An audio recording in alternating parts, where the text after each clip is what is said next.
Welcome back here in LA with Game 4 of the Spring Promotion Tournament between Team Imagine and Team 8. Gentlemen, on the back foot now, Imagine needing to win the next 2 games in order to qualify for the LCS. What are we looking at specifically for them going into Game 4 in order to pull out a win? Honestly, they've had a decent foundation in most of their games. It's just been mid-game sort of people getting caught out or maybe one poorly executed team fight. Yeah. So there are, specific mistakes that they can point to clean up after each game. And if they just, work through that and try and just clean up the mid-game, then I think they've been doing fairly decently in the start of the game. Yeah, I mean, the early game was really clean last game. Like, it was just so good. And they had the nice roam. We didn't even talk about it too much, but the roam bot from Lulu that ended up getting them a triple kill for Evelyn. That was huge. And then they just need to kind of play off that a little bit more and just have a cleaner, like maybe more slow game. Maybe they felt pressured into like getting turrets and stuff. So I think they should be able to do well this game. I don't think it was, it was just small mistakes. Yeah. Yeah, also, any advice Steelback can give the rest of the guys, a high pressure situation. This is a must-win game for them now as well. Yeah. Best of 5, they can't give up another one. They want to make it in, so composure. Yes. Yeah. Well, they'll be happy to know that they at least have that veteran on their team, a guy who's played at some pretty high levels. Well, the team's already on stage, so let's kick it over to our casters. Thank you very much, Dash. We are also ready to see what happens here in this series. Does Team 8 grab their spot back? Is Imagine able to hold the series together and bring it to a Game 5? I know the fans of Imagine want it. They've worked so hard to get here, but I won't call him Slushy again. But Cali Trolls really wants to leave the team in a good spot. He already pulled out the Vladimir here to try and put a little bit of carry on his shoulders other than somewhat tank initiation. He really is dedicated to keeping Team 8 in. Yeah, despite his scoreline in that game, he did the most damage in the game to champions. Yeah. By a pretty large margin. I believe he did 1/4 more than anybody else on the game. So adding that on to him, having a lot, and also at the top of it, he's still drawing 3 bans. Yeah. He's being triple banned every game by Team Imagine. So Cali Trolls is pulling his weight on this squad in picks and bans and in the game. You can say that. Watch this one not be a triple ban towards them. No, they're going to ban Gangplank. Silly. That just seems so strange, though, that you're banning Gangplank Fiora every game for Chunky Fresh. Well, look at that. They dropped the Thresh ban, and they banned the Olaf from Chunky Fresh, forcing him possibly onto the Hecarim or Scion. I know it's just one little thing down for him. Yeah. But they're going to go for the Thresh first here for Baby. I like it. All right. So they also don't show anything. Baby gets a comfort champion, can make plays. They can decide what to do and how to get him in and out of situations. That is the jungler or anybody else needing the lantern. But right back to the Orianna. Blind picks it. Feels like it's going to be a good matchup. And the Tristana is again for Nian 4 straight games. Yeah, it'll probably be Steelback once again on Sivir. Both these AD carries shouldn't really mix anything up too much. Oh, that's a good point. They're both feeling very confident in their play. And honestly, I think both teams should feel confident in the way that they've been playing this game relative to each other. I feel like they both shouldn't change up too much in picks and bans. You saw it with the bans. Only the Olaf is the only one that changes. Because both teams are actually having fairly good games against each other. Did see that Nobody's Yasuo hovered on the other side of Team 8 for a moment. Also, talking about AP junglers, Moon's Nidalee also quite good along with his Evelyn, but the Evelyn's going to be locked in once again. They're going to go with the Lulu. I've not really liked the Lulu on the side of Imagine's composition here, and they're also lacking quite a bit of damage already, barring he goes AP Evelyn again. Yeah, but hopefully they can get something to explode in these team fights. Yeah, picking it up again, seeing if it'll have success this time. I would have liked to have seen a Victor from ManCloud. I would have liked to have seen something else. Right. But he's the guy that had the most kills in the league at one point. That's true. That's true. He used to be that big assassin player. Now he's Bazooka on his shoulder. Doing wave clear, being supplemental to the team. They don't have the Olaf this time, though. You have the Lulu, and it's not going to be paired with an Olaf. I want to see what they give Chunky Fresh in the top lane. Because top lane carries, or else you're going to have pretty much a mono-threat composition, possibly having Moon be another threat on this team. I want to see what they go with here. The Sivir's there. Ashe ready for initiation, but they have a bit of that. The Graves possibly to come out does deliver a bit of that front-end damage they could be looking for in these fights, as well as Steelback's own ability to beat himself. The Hecarim comes in for Chunky Fresh, and the Jinx will be pulled out for Steelback. Game 4, definitely pulling out some stops here for themselves. Looking for some safety for this Jinx, too. When you have the Thresh, it's okay to play Jinx, and then you also have Lulu to supplement her. So I think that this is actually really good. If you put a lot on Steelback, the veteran, in a high-pressure situation, this is a guy who went to Game 5 against SKT. Yep. He's gone to Game 5s before. He's had the pressure. This is only Game 3, but your enemy is on match point. They could take the entire thing right now. So he's played at much bigger venues with much more pressure on him. Why not invest in this guy? Put more on his shoulders. Yep. Steelback has been having a good series against Nien.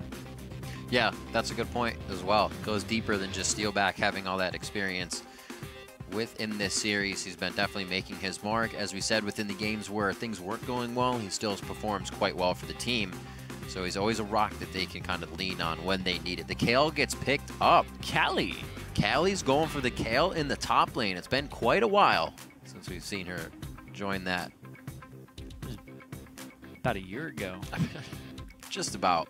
Good hiatus. Thinking about it now. It was when the AP mages, Ryze, Kayle, and Lissandra were very popular in the top lane. You're getting that jungle love recently. Devourer. It's true. Got some jungle love, got some mid lane love from UOL and Renegades. Yeah.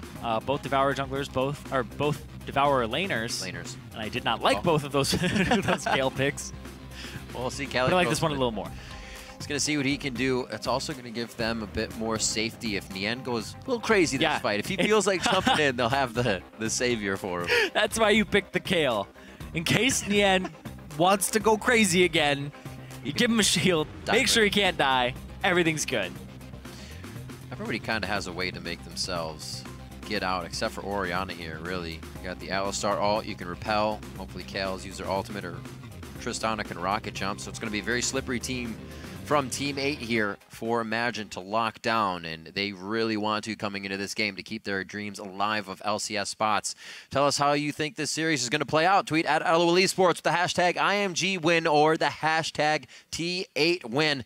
We will update those as usual throughout the game, and possibly the final game point here for Team 8 if they can grab another win on the Rift and re-secure their spot in the LCS, as we see Team Imagine fighting now out of the Challenger Series, and here this could be their last chance unless they put this game under their belt. And they almost had the previous game. So close. One positional error. It was kind of like a two-part lead, and then the third part in the late game just fell apart. You had the mid, you had the early. That's the most important part. That's the end. You see people have leads early game, and then they don't have it later. And it's the most important part.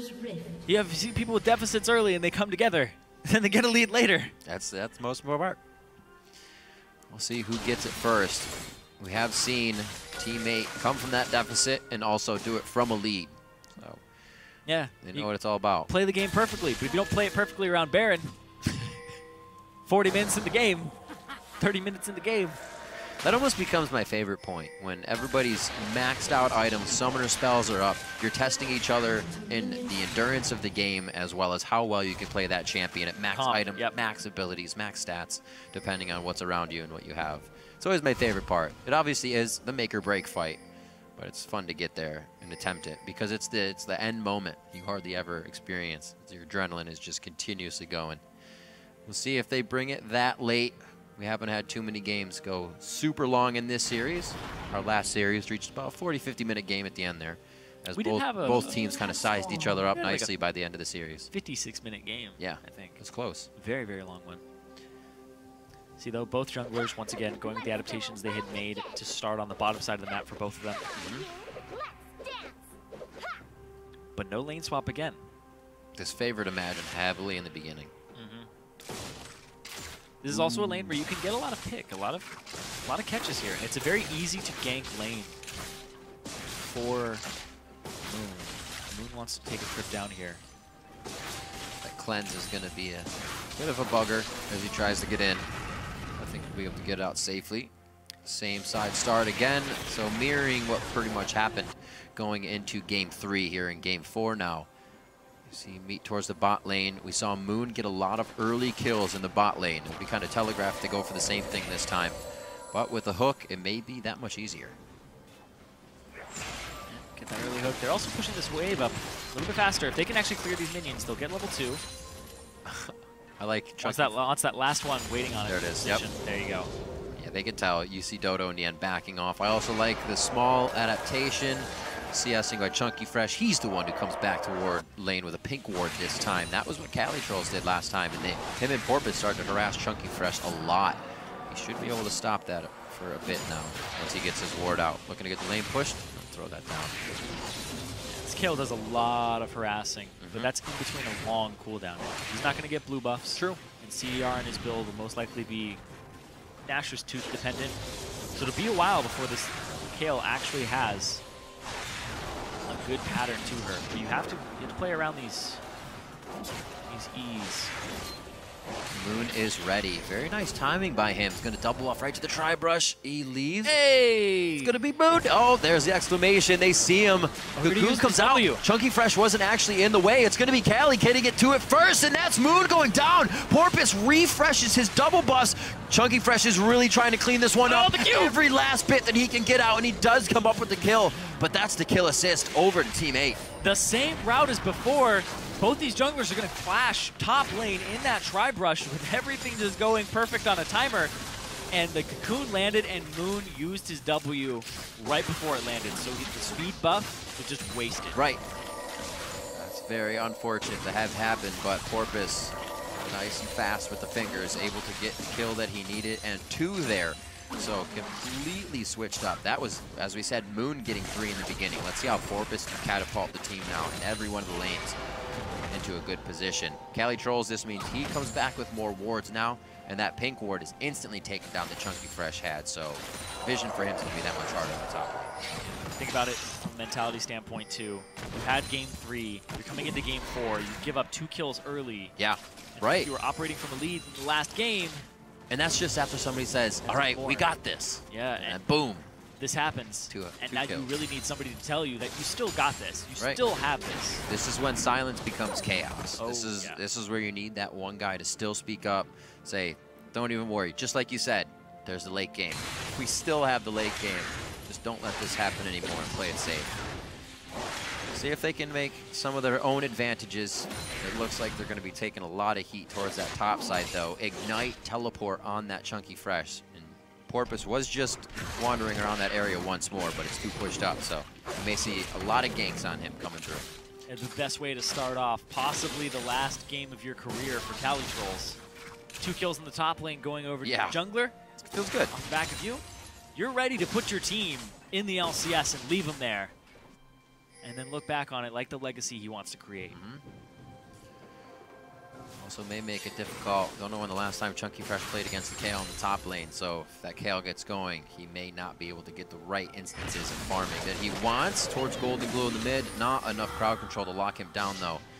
Just trying to say hello, get a little damage. Porpoise has a moderate advantage here coming in. Oh. He's up about Angry 700 gold off those 2 kills, and a little bit of farming he picked up as well. That feels really good for a jungler. Oh, it feels great. You have your Bomby Cinder. They don't even have it yet. They don't even have a Ruby Crystal. So at that point, when you're that far ahead, do you keep pushing lanes, or do you get yourself farther ahead to an item and then push lanes as a jungler? Or go to kill lanes, I should say. You keep finding the enemy jungler. You keep trying to beat in places or run him around the map. Make sure you can't do anything. So Moon avoiding right now is doing great. Yeah. Although on Eve, it's a little easier. Yeah, Moon's also trying to find ways to get into the game as well by ganking lanes, running up to them. But what Porpoise should be doing is trying to bully him around a little bit and playing counter gank or forcing, because now he has all the options, right? Because he is objectively stronger than Moon at this point in the game. His 2v2 skirmish will be better if you pair up with anybody else on your team. Right. Especially as Elise. Elise is an amazing skirmish. They just ping the wards out on the bot side. Yeah, ManCloud says you're going to get seen down there. So that probably means lanes play safe. Making a visit from Porpoise. Looks like he might head towards the top side or see what the Scuttlecraft situation is in that mid lane. Negatron Cloak for Chunky Fresh as he's trying to just weather the damage coming in from Cali Trolls every so often in that top lane. It could always be a dive, though. It can always be a dive. He's 6 right now, though, so he might be able to do something here. Oh, there they go. Olaf or Hecarim. He's still going to get hit up in the top lane. The fair to Cali. There goes the ultimate. He's going to be able to save him. No, intervention wears off just as the last turret shot hits, but they still are able to get the kill assist coming through. Chunky does get himself another kill, though. Keeps going down with a little bit of gold. Yeah, it's a Fed at least, though. It is. But here's the thing. Now. You were talking about he goes down with a little bit of gold in his pocket, so Chunky Fresh 2-0 in kills. Straight for those kills. Go straight for the home card. He'll probably be dying a little more. We'll see. Well, he's going to be running right to the fight now. But he's getting 2 kills right now. So he's actually even in gold with Cali Trolls. And he's actually good to go. I like that. Great skirmish power, able to pick him up, lands everything, and identifies who has turret aggro. Porpoise should have taken turret aggro first because he can drop it. Oh, that turret. That's one of those ones where you turn around so it hits you a little bit sooner, but he's right there. The Hecarim will kill you. So that's so true. He's in between a rock and a hard place at that point. But yeah, I was talking about Porpoise should have taken aggro first. A little bit of a misplay there. Right, up, down. Like he landed everything. Could have repelled that. But yeah, the gold, the 2 kills going over to Chunky Fresh means that his 2 kills and his gold is always in opposition to Cali Trolls, who just has 3 assists. So in terms of gold, I believe they're actually... Yeah, look at that. They're still very, very close. They're still very close to even. I think Chunky's down 100. Yeah. That's it, despite being camped. The real gold advantage is Porpoise now over Moon. And you know how good, not good Moon is feeling, but he is praising Chunky Fresh for being able to repair some of these instances because Moon's always been on the other side of the map doing different things. So big props to Chunky Fresh for kind of weathering this storm along with the Kale top lane so far. See if Moon actually starts to give a little bit more love to the top lane, and he is starting to hover at that side of the map. Although teammates' wards, they are really keeping track of where he is. It's going to be hard for him to make moves. It might be too little too late for Moon at this point. He's 1,200 gold behind with the completion of Cinder Hulk and a sight stone, a full sight stone behind. 1,200 gold. The farm, the kills, he gets scuttle crabs more often. When you're in Evelyn, too, you really rely on being slightly ahead so you can have your skirmish power, getting those ganks. But now Porpoise just gets free reign of the map here. You can see, the cocoon, the red buff slow.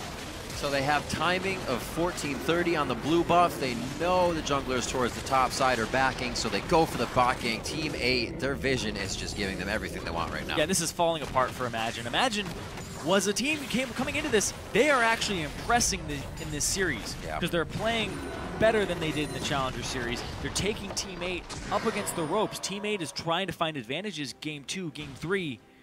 They get one in game 3 and they end up closing the game, but this one, it just looks like Imagine is falling apart at the seams.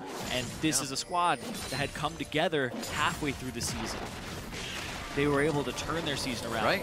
You'd think they'd be able to turn this series around, get their fortunes going.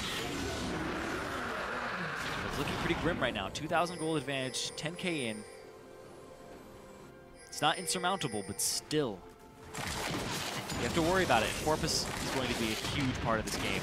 Baby. Oh no, from last game to this game as well. No forward vision on the map. Moon still trying to do what he can. They're forcing. And I think I can situation. And he doesn't have flash. Do think they can. Going after Dodo, they pick up a kill. Support for support. Definitely saved there by Imagine to quickly collapse on that play. Chunky Fresh not needed for the TP. It's actually a wasted TP. Good call there. Oh, and he just backed. He's gonna get TP'd on here. His team is in trouble. Oh no, this could be a huge play from Team 8. Such a nice coordination on the back of the TP. The instant entry from Cali Trolls as well to get themselves a kill on Moon, who's already been having a tough game, was hoping to pick up some experience and at least CS there out of the jungle. It was the overreach for that blue buff. Once you start getting a little bit of that advantage closed, you can't get too greedy. You are still weaker in terms of gold. One more time. So Baby goes for the cocoon, play. But it doesn't matter. This was, had they not been walking down river, this would have been an in and out for Team 8 here. So Imagine already definitely having something on the plate as they moved in. TP goes. Dodo is done no matter what. Yep. So they actually don't see him fully back. Yeah, he kills the ward, but then they actually don't see him walk up further. That's true. They don't see him go up or down. Because they had that ward that Cali teleported to, so they knew that he wasn't around the blue. Gotta do it quick if you're gonna do it. Calls from Team 8 are on point here. Yeah, Cali would have gotten that turret pushed all the way in, would have cleared another wave, and TP'd, or he would have just made that play right there without having to clear the wave. Either is fine, but this one was more time sensitive, so he went with the play that he saw immediately, and ended up paying off because Chunky hit back. Golden Glue playing some mind games, going down, going up, dipping in and out of lane there, so he can play Man Cloud on a bit of damage coming out of the fog of war. Oh, going a little far forward for that. Troll's getting hit. Moon's going to try to go into the turret. They have the intervention, and the turret is now under minion pressure, but not enough. Just enough for the ultimate. They get him out of lane. Might be a good follow-up here for Chunky Fresh, but good help from Moon to the top side to relieve some pressure there that he was receiving constantly. That's going to be Porpoise to the bottom lane, and they don't really have ward coverage of this. They have to give up this bottom lane turret. Blue team's turret has been destroyed. You see Steelback shaking his head a bit, knowing the early part of this game has not gone their way. Every time they try to do something in a different lane, it's countered by Porpoise, you know, with the rest of the team getting more on the other side of the map. Porpoise MVP right now. He's playing 100% very, very well. Looking for a flank here. Baby is also around the side. Oh, no, he missed it. Unbreakable Will also goes on. Golden Blue tries to get out with the flash. The save is there. He cleansed himself out, and the team's able to somewhat pick up some damage here. Porpoise now into Man Cloud. Can they finalize the play back from Baby? There's the hook just outside of the hood in the end. Could not get him on his little elf hat, and they get out safely. Very scattered as well. They still get to push up this mid lane. Man Cloud has no mana. He doesn't have wave clear. He has to back. And that's to deal with Steel back, but that's it. You're still going to be able to take this down. That's a win there for Team 8. Team 8, they're really taking this game forward. And you think, had Baby hit the hook or something else happened? No, because Dodo's ult would have just broken that and he would have walked away anyways, right? They need the vision up. That's what they're lacking. Game 2, their vision was on the up and up. Now it's just completely out the window, and they have not put any down this game. Or it's instantly being cleared. It's both.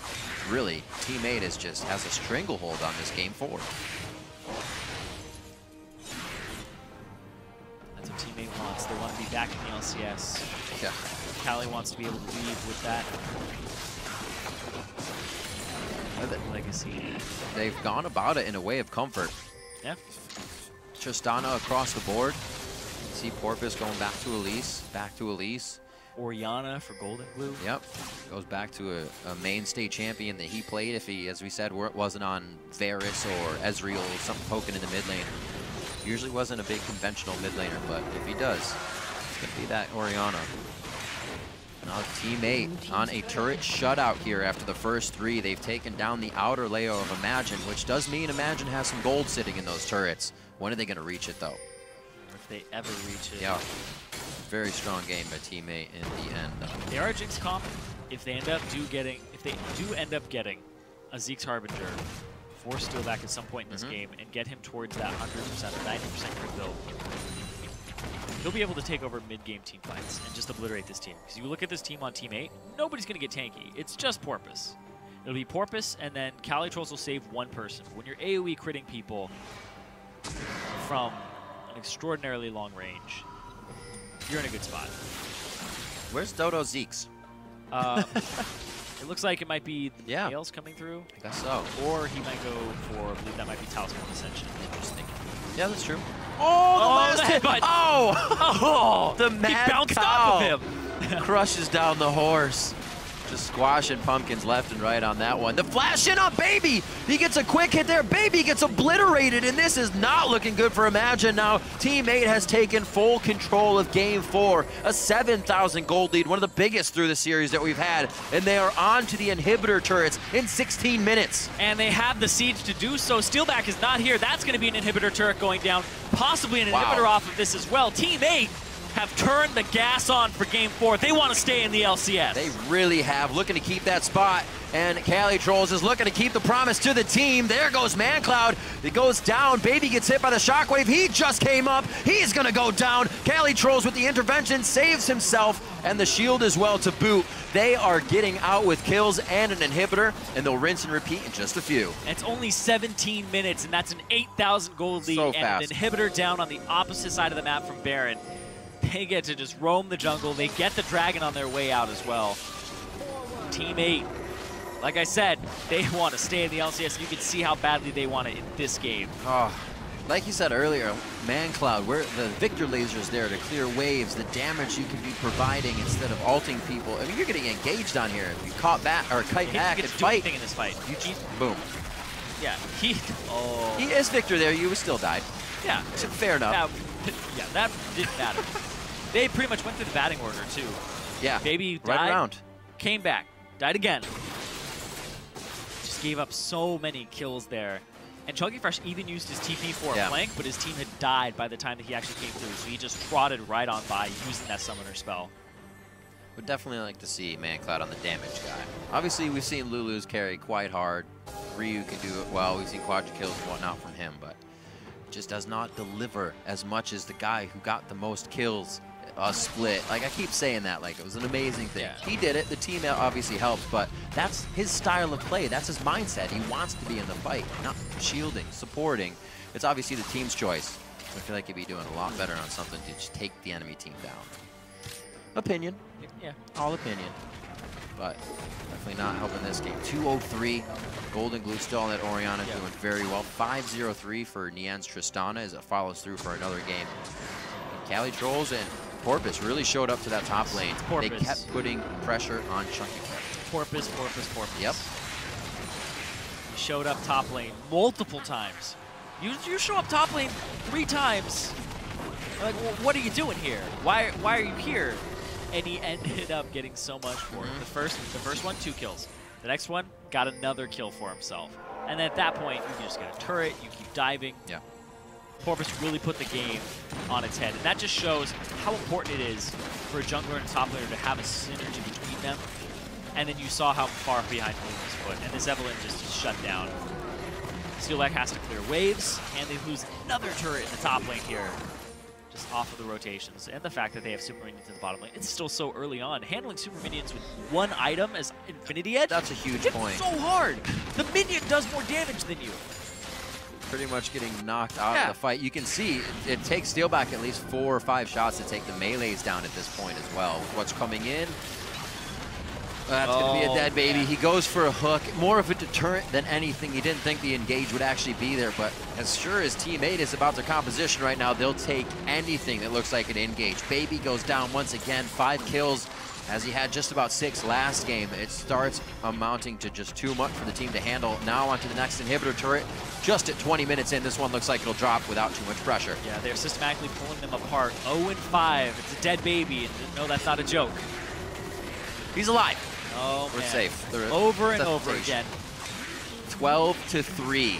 This one, again, started a little slower, but Team 8 made sure to turn this one on and put it in their favor immediately. Like you're saying, Porpoise was playing well, but everybody on the team has used this lead and not given up an inch. 0 kills across the guys that are carrying right now, playing very well. Team 8 adapted very well. They noticed that the synergy between Moon and Chunky Fresh is something they're forcing over time. Yes. It actually isn't as strong as the Porpoise Cali Troll synergy.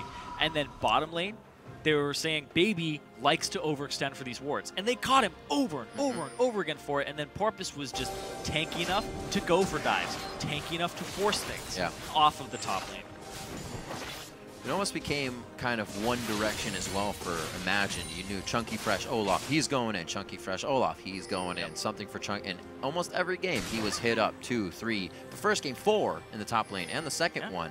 And then their Imagine adapted a little bit, but Team 8 just did it a little differently. Now it was a 2-man crew with a bit more power to the lane itself, and they just rinse and repeat.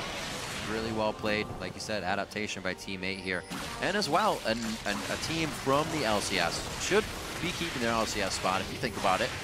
Been through that just based off experience. Been through, yeah, just play against really high-level teams. You learn over time, and you even just sit there and go, oh, they did this creative thing to us. Even if we're losing, we're still getting, oh, baby, that's a little aggressive. Going for broke, baby. And it's going to be Moon that could go down first. The Agony's Embrace does a bit of damage. It gives him the shield to keep himself alive. And that's the jump in we were looking for from Nian. He's been doing it all series long. Can he finish another one? No stops for him. Only 1 kill coming up there in the beginning. There's the stomp coming up. He's going to get the kill as the reset does actually come around. Over to ManCloud. He's got no mana. The explosive charge is on, but we'll have to wait a little bit longer before he's put down. No, the flash comes in from all across the land. Team 8 is going to almost ace out Team Imagine in their base. Chunky Fresh stays alive as he comes in on the bot side. That's going to be the Nexus turret. This is going to be Team 8 giving it all they got coming into Game 4. And maybe they'll reserve a little bit here. It doesn't look like they fully want it. 5 and 1 second on Moon and Steelback. Definitely gives them something to think about. Yeah, they still have Baron control. They still have all of these wards around Baron and an enormous advantage. 11,000 gold at 22 minutes. Bottom and Hib came up. They weren't able to continue pushing. They didn't have the minion waves. And now they just get to go back to Baron. Yep. They get to bait it out again. And you saw Baby landed the hook. But he took it, and it's just a fight they cannot take. It's too late in the game. They're too much of an advantage. You're not going to create it that way. Baby, again, I don't know how many more have. He is also, or he is on the Elixir of Iron. He used it actually just as he approached the river to make sure he could do so safely. And hopefully these little stats they have start paying off. Yeah, that was his escape tool. He already used his E, and there's a TP from saving behind. the ward, standing on the Lantern. He's taking Baron damage now. What a play coming in from Dodo, and the peace of mind to just strategically knock around Chunky Fresh. That's all Baron damage that Chunky Fresh just took. Nien's going to be able to clean this one up. Actually, Dodo wants to Baron solo him out, so he does so. What a lead they have right now to be so confident about these plays. You can see there, Steelback's crits are only doing about 200, 300 damage. It's not enough for a Jinx at this point in the game. Not at all. It's these tanky members. 4-0 and 10 for Porpoise Pops.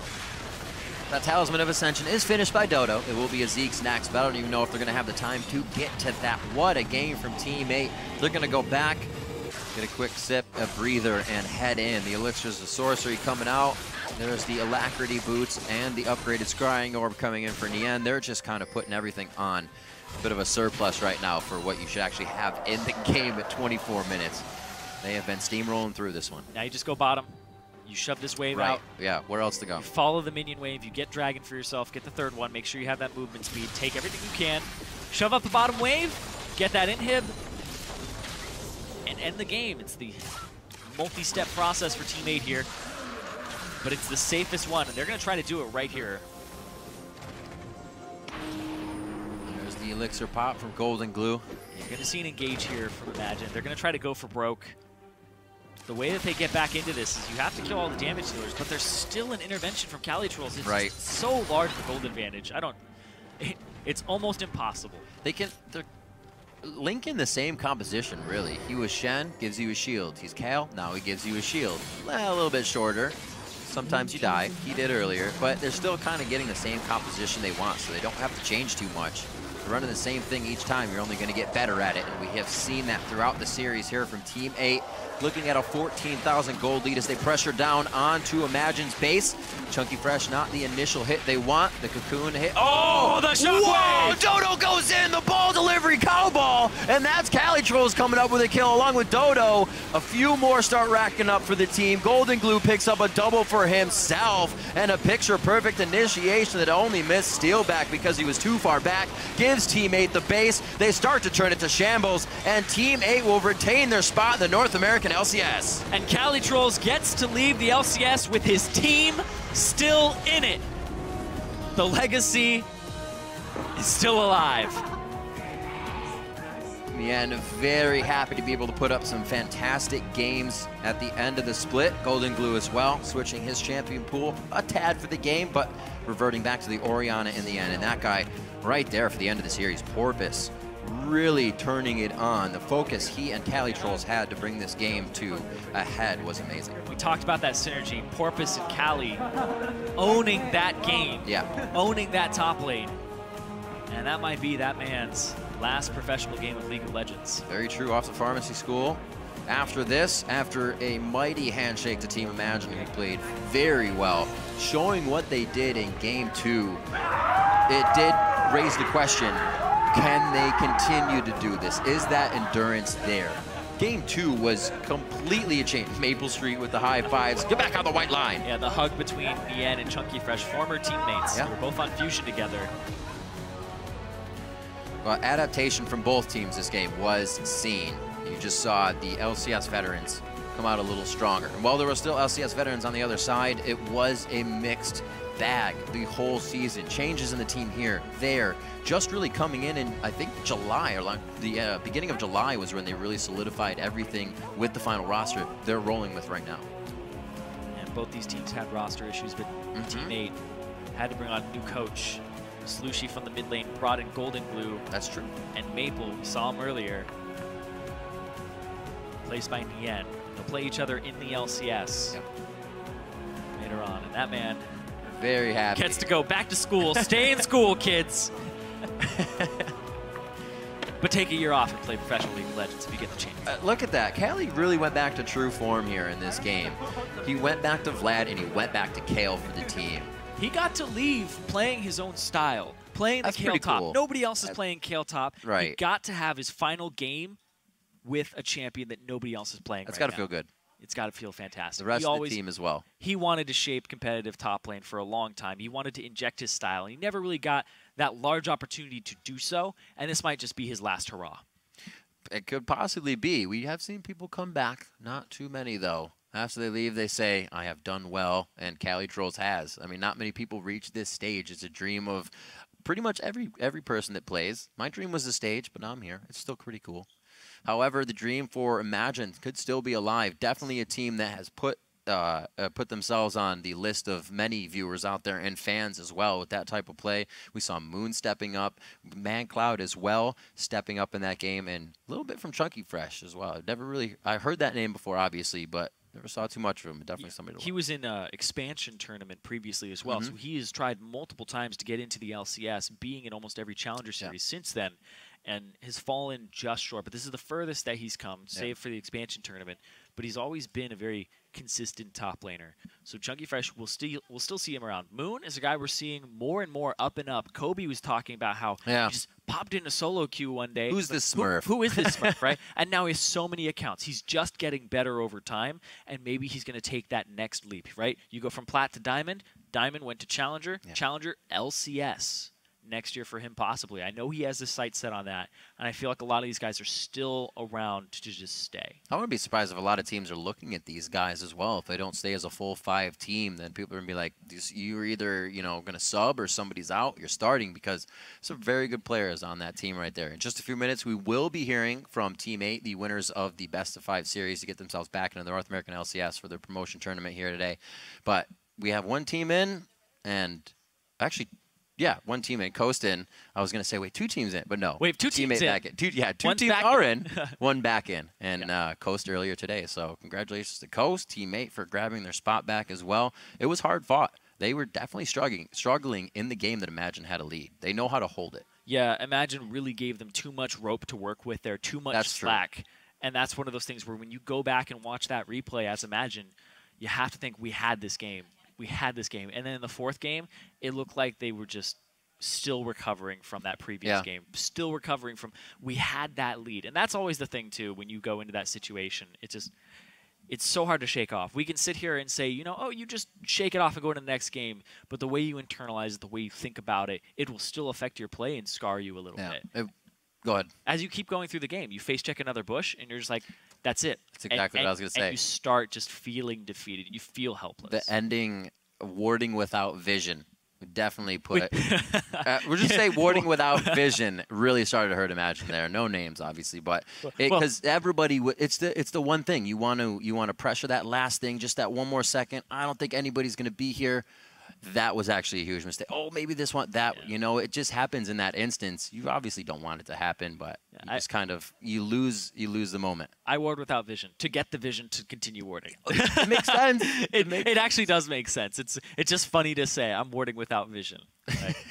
But it's absolutely true, because you have to advance your line instead of overextending for it. Right. And that's why people love Callista as a AD carry. You could go for that ward. Baby could have 100% gone for that ward if you had Callista as AD carry, so you just pulled out. If you're Alistar, you buy enough time. When you're Nautilus, that's the fallback, and why we don't see so much Nautilus nowadays from the support position, because you're easily caught. You have no move block to get over walls. Braum still has one as well. So. Well, a fantastic game played in that best of 5 by both teams nonetheless. And right now we're going to send it over to Dash for an insider's perspective on that match.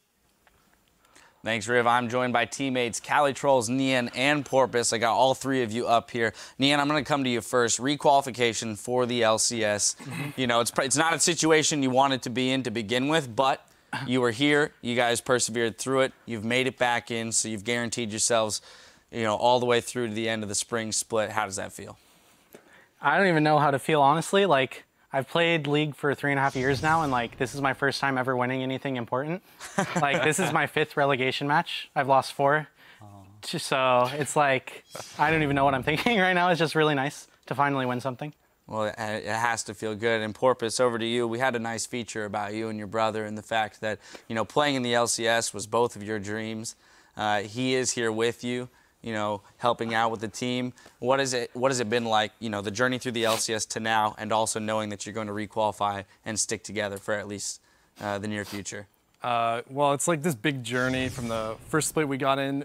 We squeezed into the second season, or the split, I should say, and now we had to requalify for this split. So it's been a little bit stressful, but hopefully we can start picking up and growing as a team, because we can actually see some really big growths we've had with how we've dealt with how to snowball a lead and how to execute team comps and stuff like that. So I think this next split, yet I've said this last split also, but we will do better this split. Okay, well, I'm going to come back to that in just a moment, but first I want to come to you, Cali Trolls, as you were very vocal in saying that, you know, before you move on from this career, you wanted to, you know, make sure you were leaving your team in a good place. Well, you've had that opportunity. You've done it. They will be playing in the LCS next spring, even without you. So I just want to, you know, come to you and ask you how that feels, knowing that you are leaving them in a good spot. I'm extremely satisfied, although it wasn't like the biggest achievement just staying in the LCS. I feel really, really bad having the team getting relegated and just leaving, just like we just got relegated and just leave the team off.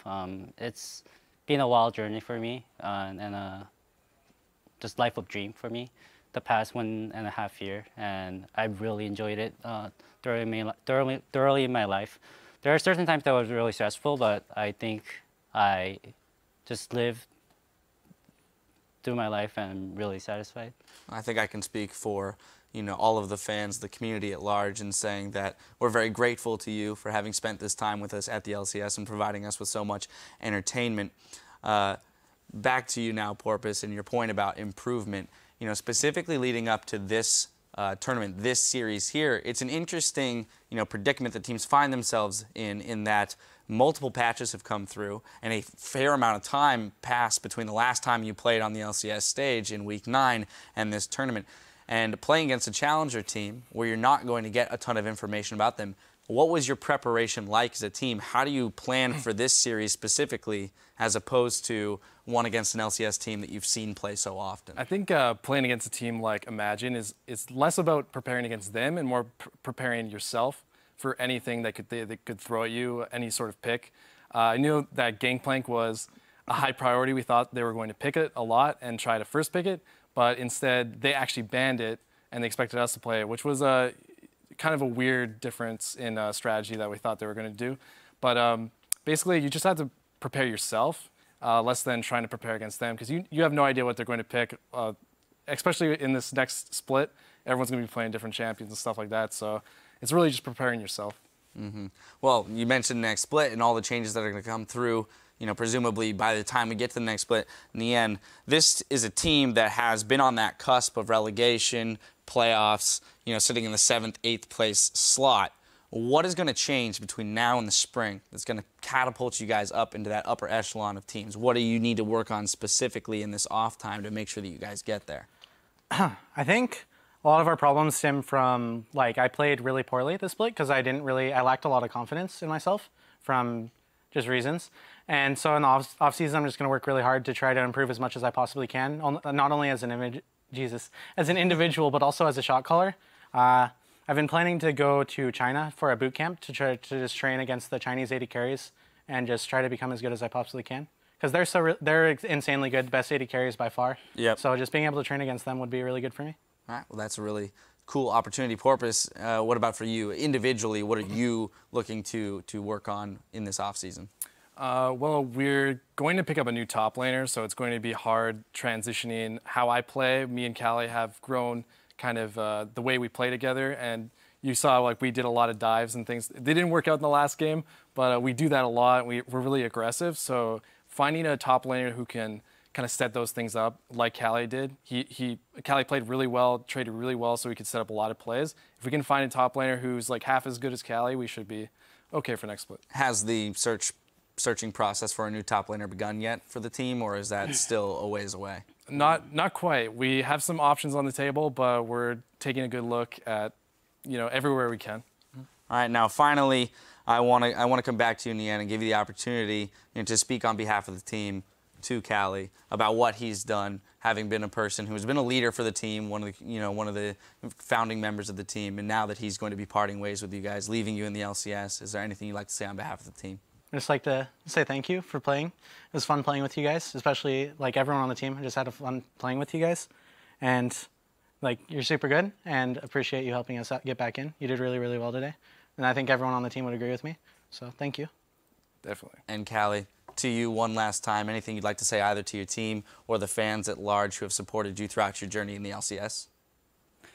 My team and the whole community has been really helpful for me from the beginning. I got a lot of support that I didn't really expect, or I think I didn't really deserve. And I got it to this spot, and it's been really an honor for me to have these kind of like few fans that's really devoted to us and who's kept supporting us despite our downs in both splits, I guess. It wasn't really fantastic splits. So thank you so much for the whole support. I'll definitely be keeping in touch with the esports, not as a player, but rather as an ardent fan, and probably come here once a day or so. Please do. Like I live like 30 minutes from here, so. Well, we'll gladly have you. Again, gentlemen, all three of you, congratulations on the victory today and requalifying for the LCS. Now for some final thoughts, let's throw it out to Riv and Zyrene. Thank you very much, Dash. An awesome bit of history there for the LCS. Here once a day. Once a day. Once a day. More than me. I know. That's a tall order. That's a tall order. I don't live 30 minutes away, and I don't even come here once a day. But still, Cali Trolls, like Dash said, love to have him. Yeah, honestly. Awesome guy. Honestly. Welcome anytime. Put out everything for his team. Not really something you kind of like. I know Mega Zero kind of went off to school and whatnot, but they kind of did their own thing as things fizzled out. For somebody to stay and give themselves one last time to the team, then go on and finish your goal in life. For pharmacy school, it's not an easy task. No school is an easy task, but definitely goals are set, and Cali Trolls got it to go the way he wanted. Yeah, he didn't even know if he was going to be able to play. That's true. So, that's very true. We hear from him. He wouldn't have traded this experience for anything else, and there's a reason he took it, and he definitely feels like it's a positive experience for him. But there's a lot of people who would have just been like, you know what, you guys are in relegations. Yeah. Good luck, find a substitute. Right. But no, he stuck with it. I know the school has pretty much started up for him already, so he's putting in the time in both. Having to take a year off for pharmacy school and then get right back into it. Right. You've not been studying the same that you were before. And so big shout-outs to him to come back here and get teammate in and end his career on a win. And I definitely want to point out, I like the fact that Porpoise talked about there are really big things that we noticed that we were getting much better at the end of the season, and I feel like that's actually something true. One of those is my favorite for any team, and it's closing out a game. It's actually something that a lot of teams hesitate on or feel that they can do it, but their feel that they can do it is, oh, we'll get to 50 minutes and close it out. That's not closing it out. That's just waiting until somebody makes a mistake. There's not many teams that will for sure do that, and we saw Teammate do that in the end there. They put their foot down, and I hope they can carry that into the next split of the LCS. Because a lot of teams can learn from that. A lot of teams do it, just few and far between.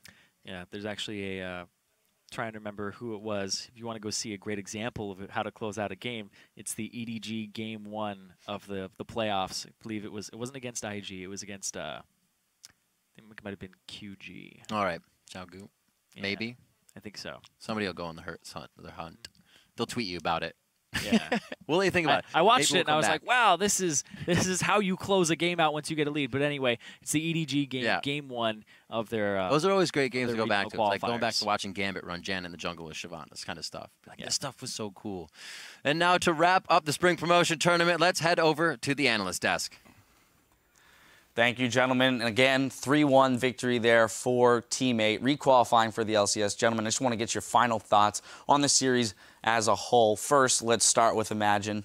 You know, our challenger team here that I do believe showed a lot of upside, a lot of potential. They had some very solid play, just some minor errors that, you know, seemed to kind of hand the game away at times. Yeah, they played really well. I mean, for the most part, you know, we thought that, I think most people thought they would go slightly more favor towards Team 8, like they would kind of crush them almost. But they showed after the game 2 that you know, they're still in this game, or still in this series, and even game 3 was well, or they did well. So I think just Team 8 just played like slightly better than them, and then just got the series off that. Especially for a team that's gone through so much changes during the Challenger Series, you know, the players they brought in, all the swaps that they had to make. Yeah, good showing there for them. And for Team 8, they are going to go through a lot more changes. Yeah, they've got a lot of changes ahead of them. And that's what's kind of crazy when we think about the fact that they're losing Cali Trolls, their top laner, and who was their primary shot caller at one point. I know that those duties are, you know, being transitioned as much as possible over to Nien. Porpoise probably taking a little bit of that, you know, workload as well. But, you know, when we look at how are they going to perform in the spring split, you know, this is a lot for the team to go through. Apollo, can you speak to what specifically, you know, they might need to work on when they are going through this restructuring? Yeah, it's always difficult, like bringing in a new player. Like obviously we had to do that too. It's just a matter of finding the right player and also kind of the right personality that fits with the team too. Some players just don't get along well, right? And that just happens. So just making sure that not only do they have the right mentality and their play style not only the play style but their mentality as well. Yeah, and I thought it was an interesting little tidbit. Nien was talking about taking a trip to China to train over there, and that would be pretty. I'd be very interested to see, you know, how in depth they go. Does he have translators to work with people? Is he just gonna solo is it just going to be solo queue? Is he going to go live and work with a team maybe? Is the rest of the team going to go over there? It was a little interesting teaser. Yeah, we'll have to explore that a little bit more. Now, for this series, it was Golden Glue who came up huge and grabbed our player of the series honor. Of course, we have to hand that out at the end of the day. He was everywhere for his team with a 77% kill participation and had a big hand in re-securing teammates' place in the LCS. He played, of course, too, 3 different champions, Azir, Victor, Orianna twice. You know, in those chaotic games, it was finding those Ori ultimates that could turn fights that I feel really contributed to their victories. Also, I mean, he started off the series with the really big win with his Azir, which made it, it changes the entire series almost, right? That means they have to either take away the Azir or ban it, and so I think it helped that he started off the series so strong. Plus, people need to remember, this is a guy that he came in as a substitute. He had to replace Slushy. You know, he was a new person coming into a team, and he had to work with a bunch of new guys, and Mel did pretty well. Yeah, coming into his own as a player here in the LCS. Well, let's take a look at the 10 teams that will be competing in the upcoming 2016 North American Spring Split. Challenger Series winners Renegades auto-qualified. They'll join Team Coast, who successfully knocked out Enemy Esports in their 3-0 sweep. Then Team 8 were able to fend off Team Imagine to keep hold of their place in the big leagues. That's going to do it for us today, but make sure you set a reminder to tune in Saturday, September 12th for the World's Group Draw Show. We'll be breaking down the teams that have qualified and then randomly drawing the teams into the groups they'll compete in. That will take place at 1 p.m. Pacific Time, 10 p.m. Central European Time for our friends over there. Once again, we'd like to congratulate Team Coast and Team 8 on their victories, and we look forward to seeing them compete in the upcoming split. Of course, a special thanks goes out to Apollo and Kiwi Kid for sharing their insights with us on the desk today. Now, for myself and the entire live broadcast crew, thank you for watching, and good night.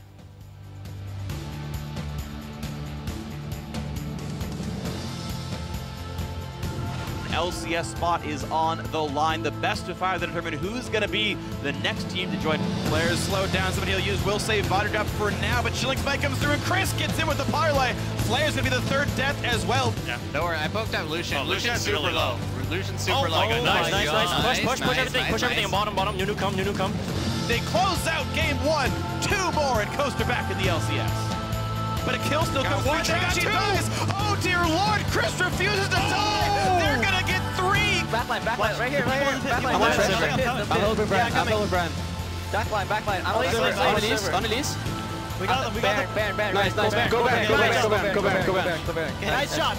they are now 1 game away from rejoining the North American LCS. It's a base rush, but Chris could win the game right now. He's not taking enough damage, and Chris will single-handedly bring his team into the LCS.